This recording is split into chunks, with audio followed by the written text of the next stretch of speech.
At the point in my life of finding out that as a group of people, we were brought here as slaves, and that was why I was treated so different even in school, that just really just took me out for months. I couldn't speak. I couldn't, I just alienated myself from everybody. And it's like, damn, there was a lot of confusion in my head about who I was, what I was, why I was, where I was. Mm-hmm. And that confusion was sealed in by silence. And when I found out and tried to address it, there was even more silence. Just as an experiment, I would just try and bring up the topic of the subject of this film, of racism, and nobody would even give me the time of day. I think silence is another way of going along without saying so. But it's certainly not standing up against. And I think silence is a cop-out. In some ways, by not bringing it up, that's how I maintain my privilege. It's not calling name to things, keeping silent, not questioning people, not pushing people further than they're comfortable, not making people feel uncomfortable, other white people feel uncomfortable, men feel uncomfortable. You don't do that. As a white woman around privilege, I have the privilege to work on, my internalized racism or not. Like, if it gets too hard or uncomfortable or I'm too busy, I can just put it on a shelf. I was feeling angry about something. I was driving down the street, and all of a sudden, this image came into my mind of me being in control of an Asian woman. And I thought, oh my God, where did that come from? Where did that come from? I was experiencing anger in myself about something totally unrelated.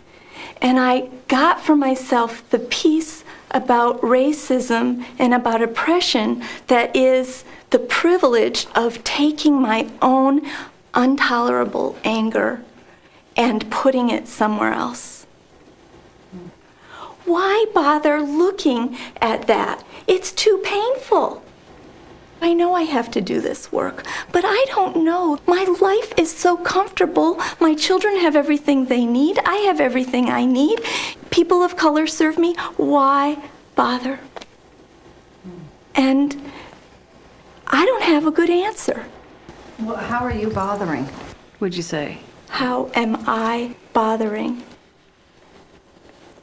I'm here, for one. I'm willing to say this stuff, this shit that lives in me. I bother because I care, because I want a sense of community that's real, that isn't just fake. What does community mean? I mean, what are you talking about? What are you talking about?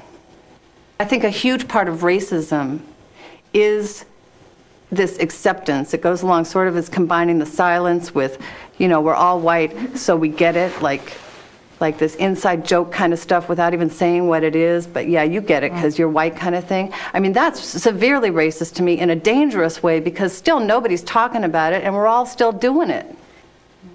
I'm mad because it's just not good enough. As a lesbian, as a woman who grew up in poverty,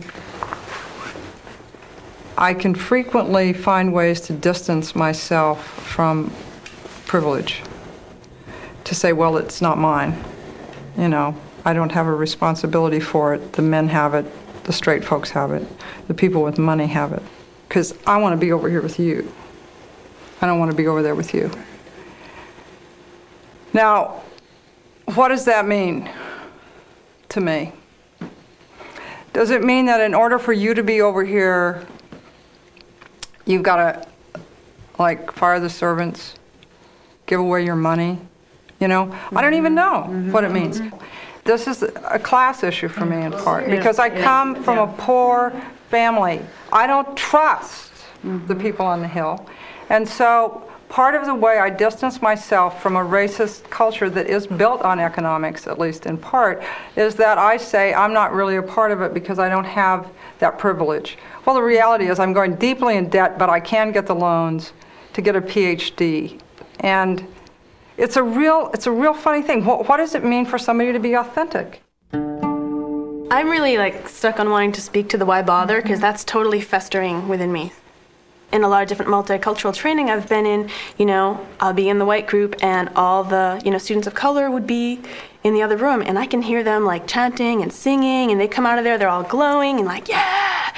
And we're just sitting and they're like, oh, guilt, shame, like, oh. I don't know. I think things really open up to a whole nother level, like just sitting in a mixed group of white women and women of color. I remember it early. We were good friends in high school. I sponsored her into a social club that we had in this large urban high school. And when it came time to vote, I heard ding, ding, ding, and I realized that she was not going to be invited in. And even though I voiced my sadness and my outrage, I didn't quit that group. A couple weeks ago, I was waiting on a table of Asian people. I caught myself being surprised at the level of knowledge that they had of wine. And then I caught myself being angry at myself for my surprise. And I noticed my level of discomfort and for the rest of the time that I waited on them, and trying to somehow make it better, but not allow them to see that that was what I was doing. I know that it is still a reaction that I have, and one that puts me in a place of not knowing what to do.